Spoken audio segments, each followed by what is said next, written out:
স্বামীর মারে আহত হয়ে জিবি হাসপাতালে মৃত্যুর সাথে পাঞ্জা লড়ছে এক গৃহবধূ। আহত গৃহবধূর নাম হেমন্তী দাস, বাড়ি কমলপুরের কুচাইনালা এলাকায়। ঘটনার বিবরণী জানা যায়, 14 বছর পূর্বে কমলপুরের কুচাইনালা এলাকার বাসিন্দা কৃষ্ণ মালাকারের সাথে বিয়ে হয় হেমন্তী দাসের।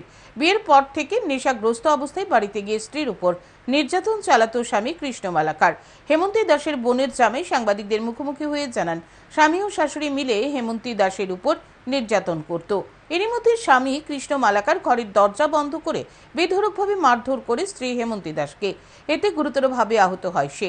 সাথে সাথে তাকে নিয়ে যাওয়া হয় কমলপুর বিমল সিংহ মেমোরিয়াল হাসপাতালে। সেখান থেকে তাকে আশঙ্কাজনক অবস্থায় জিবি হাসপাতালে রেফার করে দেওয়া হয়।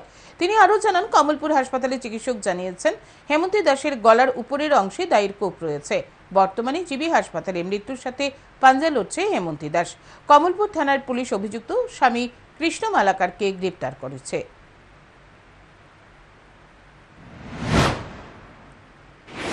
মুখের মধ্যে যে আঘাতের চিহ্নগুলি কি এর দায়ের কাটা দায়ের পেয়েছে বা আমরা কমলপুর যে ডাক্তারের কাছে নিয়েছি, ডাক্তারবাবু কাছে এখানে দায়ের খুব আছে, শিলিও আছে।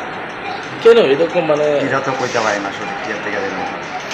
এখন অবস্থা কিরকম? এখন অবস্থা খুব সিরিয়াস। ওনার স্বামী কই?